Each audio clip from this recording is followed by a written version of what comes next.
Welcome to the Cozy Autumn book tag. So I wasn't tagged by anyone in particular for this, but I really wanted to do a fall themed book tag and I found this one and I really liked the questions that were in it. So this tag was originally created by The Book Bell and I will leave the link to their channel down below in the description, so if you want to go check out the original, you totally can. I will also be tagging some people as well, so I'll leave them down below in the description and you can check out their channels as well. Alright, so let's get right on into the book tag. I am so excited to do this because if you didn't know, fall is my favorite season of the year. So the first question is, what book always reminds you of fall/autumn? So for me, that book is definitely going to be An Enchantment of Ravens by Margaret Rogerson. And I feel like this is the most obviously fall book that I own, I think, in my entire collection. This book and the cover itself just scream fall to me. Like, even the content within the book, it's just very fall themed. So if you didn't know, this book is about Isabel and she paints portraits specifically for the fair folk. And one day her client ends up being the Autumn Prince and she ends up drawing him with human emotion.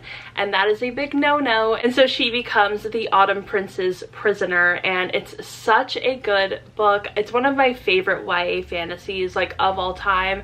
It is so perfect for autumn. So if you haven't read this book or if you want to reread it, now is the perfect time to pick it up. Question number 2 is, what is your favorite autumnal book cover? And I couldn't decide, so I ended up choosing 3 books for this question. So the first one is one that I've actually read before, and that is Music of the Night by Angela J. Ford. And I actually picked this book up because I had seen the cover on Twitter and I was blown away. I'm pretty sure the hardcover is even more beautiful than this one is, but I got the paperback and I still love the cover. Just look at how gorgeous these two characters are on the front. Look at the colors.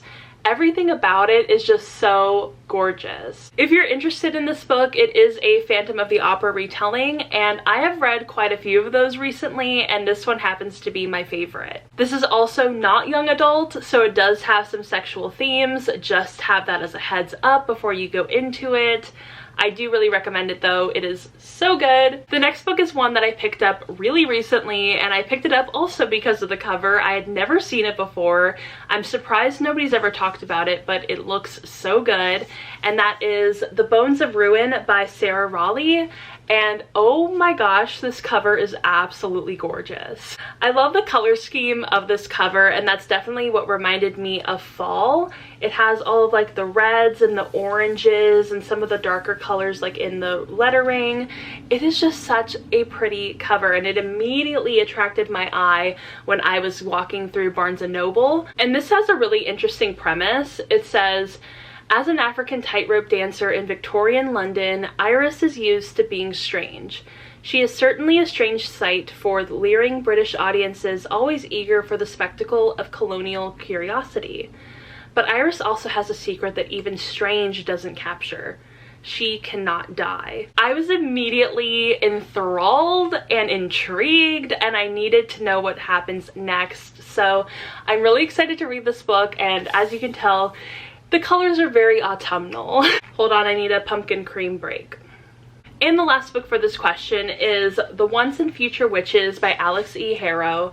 And this book, this cover just screams fall to me. It just has a lot of really beautiful colors in it, but I think it's the red tones in it and some of like the green that just kind of reminds me of autumn. And then I also love that there are so many little like gold stars, and like the ribbon is gold. It's just very autumnal to me personally. This is one I haven't read yet, but I really want to read it soon. So the synopsis says, in 1893, there's no such thing as witches. There used to be in the wild, dark days before the burnings began, but now witching is nothing but tidy charms and nursery rhymes. If the modern woman wants any measure of power, she must find it in the ballot box. And at the very bottom it says, The Once and Future Witches is a powerful tale of defiance, sisterhood, and the right to vote. So I am really, really excited to get into this book. I hope that I'll get to it by the end of the year. It's just one that's been sitting on my shelf, and every time I see it, I'm like, I need to pick this up. but for the longest time I was really trying to stick to my TBR, so I wasn't like giving this a priority. So now that I've kind of ditched the TBR method, I really hope that I'll be able to get to this book. The third question is, what is your favorite autumnal drink to read with? And I actually have it with me right now. I just went to Starbucks and it's the pumpkin cream cold brew. I love it. I know a lot of other people love it. It's a very popular drink, so I am not at all being original with this answer, but I love it. It's so good. It's so refreshing. It just has like the right amount of pumpkin taste and flavor, and I love it. It's so good. Another one of my recommendations would be to do a shaken espresso with pumpkin sauce instead of like any of the other sweeteners that it comes with. Do the pumpkin sauce, you will not regret it. It is so good. And it's kind of like a pumpkin spice latte, but just with more espresso. But yeah, I really love my pumpkin cream cold brew. It's so good. Highly recommend it, obviously.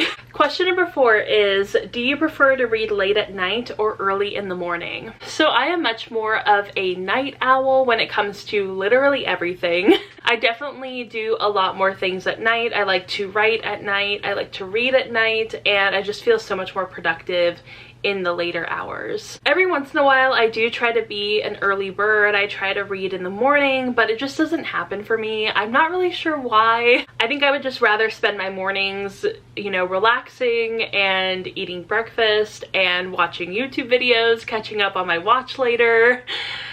And yeah, I don't know why, I just don't have like the brain space for me to read in the morning. It just has to be at night. Question number 5 is, Halloween is coming. What is your favorite spooky read? So I feel like with this question, my answer is the same almost every single time, and that is Vasa in the Night by Sarah Porter. I read this book, I want to say maybe 2 or 3 years ago, and I was blown away. It was so much more scary than I expected it to be, and I feel like nobody ever talks about this book. It kind of has like mixed reviews on Goodreads, but I promise it's a really, really good book. It is a little convoluted and a little confusing at times, but in the best way possible. And I think that the more convoluted and confusing aspects of this book are what make it so spooky. I'm a really big fan of shows like The Twilight Zone, so I feel like if you're also a fan of The Twilight Zone, this is going to be perfect for you. It's a retelling of the Russian folktale Vasilisa the Beautiful, so if you're interested in that aspect of it as well, you might really enjoy this book. I don't want to go too much into what it's about in any of the specifics. It's just such a great, atmospheric, weird, strange book, and I don't think it's going to be for everyone, but if your reading tastes are similar to mine, you might really enjoy it. Question number 6 is, what is the ultimate comfort read for you? And I feel like this is another one of my tried and true answers for this question, and that is A Study in Charlotte by Brittany Cavallaro. I've read this book so many times at this point.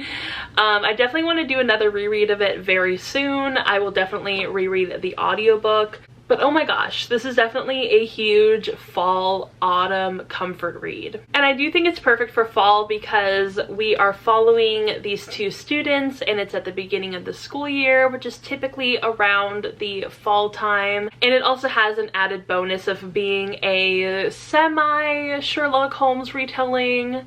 And it has like a little tiny bit of like dark academia vibes to it. I wouldn't call it a dark academia, but it has like a little inkling of the vibes.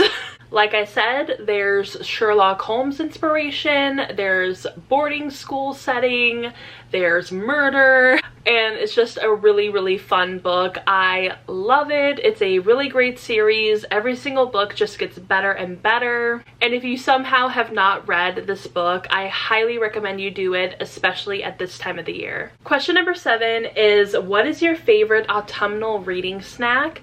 And I don't typically eat while I read, but if I'm going to choose something that is fall related, I'm definitely going to be eating pumpkin bread. And I specifically love the pumpkin bread from either Starbucks or from Trader Joe's. Question number 8 is, what is your favorite autumnal candle to burn whilst reading? So I have quite a few candles around my room, so many ones that I just burn every day, all the time. But one of my favorite ones is this one that I got from Marshall's, and it's called Pumpkin Harvest. and it just smells so good. It literally just smells like pumpkin harvest. That's what the label looks like. Isn't it so cute? I love it so much, and it's just a really, really good candle, and I love looking at Marshalls for any like seasonal fall related candles. Question number 9 is, when you're not reading, what is your favorite autumnal activity? So unfortunately, I live in California, so we don't really have a lot of like fall or autumn activities to do anywhere because our seasons don't change that drastically. I do try to go to a pumpkin patch at least like once a year, every year, but sometimes it just doesn't happen. We're not really big on fall here in California, which is really unfortunate because like I said, it is my favorite season. But yeah, typically there's not much to do here in California that is like fall themed. I do really like going to Disneyland during the fall. We're not doing it this year, unfortunately, but every once in a while. I think the last time I went during the fall was 2019, and I love how they decorate it for Halloween. It's so cute and very festive. And of course, one of my favorite rides is the Haunted Mansion, and my gosh, my books are falling. That was so scary. But like I was saying, one of my favorite rides is the Haunted Mansion, and I love how they decorate it for the fall and for Halloween. It's so much fun. And I've also gotten to go trick-or-treating at Disneyland once, and that was super fun as well. That was probably about like 9 years ago, so it's been a while. Otherwise, I think one of my other favorite fall activities, which I guess is more of a Halloween activity, is I love to watch Beetlejuice. I will watch Beetlejuice so many times during the fall, even after Halloween. It's just, oh, I love that movie. It's one of my favorites. And the very last question is, what is on your autumn/fall reading list? So I have quite a few books on this list. You know, I kind of stacked it up a little bit. And I know I don't technically have a TBR, so this isn't necessarily a TBR, but there's some of the books that I would like to read during the season. So the first one is one that I picked up recently when I was in New York, and that is Never Let Me Go by Kazuo Ishiguro. And on the back it says, as children, Kathy, Ruth, and Tommy were students at Hailsham, an exclusive boarding school secluded in the English countryside. It was a place of mercurial cliques and mysterious rules, and teachers were constantly reminding their charges of how special they were. Now, years later, Kathy is a young woman, Ruth and Tommy have re-entered her life, and for the first time, she's beginning to look back at their shared past and understand just what it is that makes them so special, and how that gift will shape the rest of their time together. I know this is a really popular book, and I just haven't gotten to it yet, but I was super excited to pick it up while I was in New York.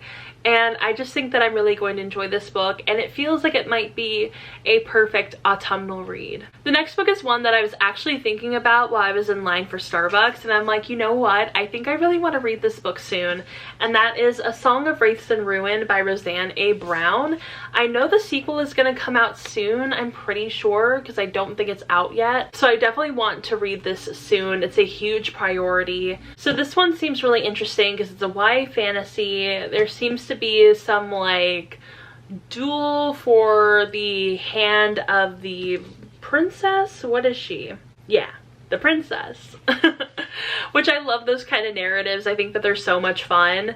And there also might seem to be a little bit of like necromancy going on here as well. So that'll be really exciting, and I feel like that's a perfect theme for like the fall Halloween time. So yeah, I'm really excited to read this book. I've heard some really great things, and I think I'm really going to enjoy it. The next book I feel like is perfect for the fall theme, and that is Autumn by Ali Smith, and I need to read this book very soon. I guess I still have just about 2 months left of autumn, so it's not like I have to read it immediately, but I do want to read it before autumn is over. So I don't really know too much of what this book is about, but I have seen it floating around on like TikTok, a little bit on Twitter, a little bit on Instagram, but mostly on TikTok, and people seem to really like this book. And this is the beginning of a seasonal series, so there are other books like winter, spring, and summer.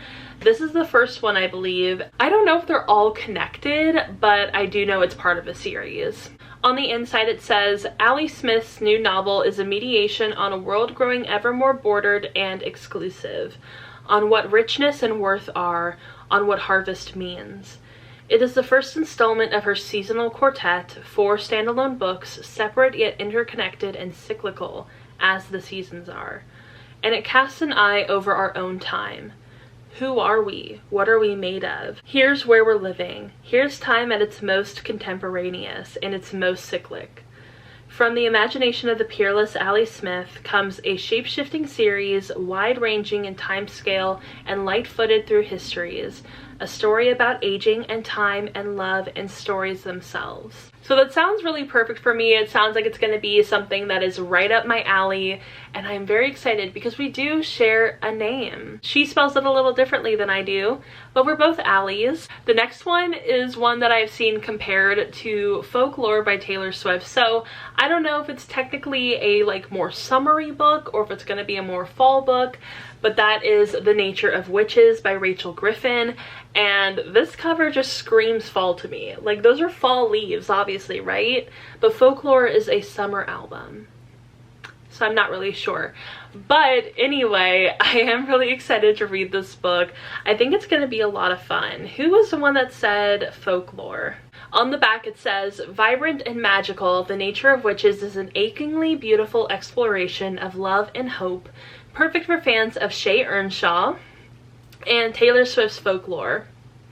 And that was said by Rosie Thor, author of Tarnished Are the Stars, which I haven't read her book either, so I think I've seen it around. I don't know if it's one that I'm interested in. I think it might be a sci-fi. But yeah, I do like Shea Earnshaw. I think I've only read one book by that author, but I did really enjoy that book. I read The Wicked Deep, I want to say maybe 2 or 3 years ago. Such a good book. I cried. It was amazing. But yeah, I am really excited to read this book because it has been compared to Folklore. And the very last 2 books are ones that I'm actually currently reading. So I just started last night, Tuck Everlasting by Natalie Babbitt. I am currently just, I think, about 46 pages into it, and I'm loving it. I can't believe I didn't read this as a kid, because if I had, I would have made this my entire personality. It is absolutely breathtakingly gorgeously written. Just, it is incredible. I am blown away. The writing is impeccable. Just, it gets down deep inside of you, and it's just so warm and vast and sweeping. Oh, I love it so much. I can't believe it's taken me so long to finally read Tuck Everlasting, but I am loving it. And then the other book that I'm currently reading is The Atlas Six by Olivia Blake, and I am loving it so far. I am currently 145 pages into it, so I'm making my way.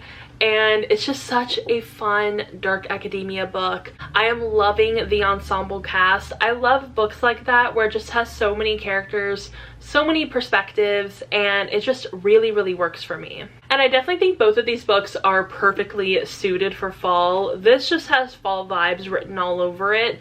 And then this one, of course, is a dark academia. I just really see dark academia and the fall season as like 2 very similar things. They just go together perfectly. So yeah, I'm really enjoying both of these books, and I 100% recommend them. I know I'm not finished with them yet, but I already have a really good feeling that they're going to be 2 new favorites. Alright, so that was the entire Cozy Autumn book tag, and I had such a fun time going through these questions. And like I said, I will be tagging some people, and I will leave all their links down below. So if you made it all the way to the end of this video, go ahead and leave a little pumpkin emoji down in the comments so I'll know that you made it all the way. And if you enjoyed this video, go ahead and give it a thumbs up and subscribe to my channel. Also go ahead and follow me on Instagram, Twitter, Goodreads, TikTok, Storygraph. All of the links are going to be down below in the description, and I will see you all in my next video. Bye! Ooh, I thought it'd be me and you. Oh.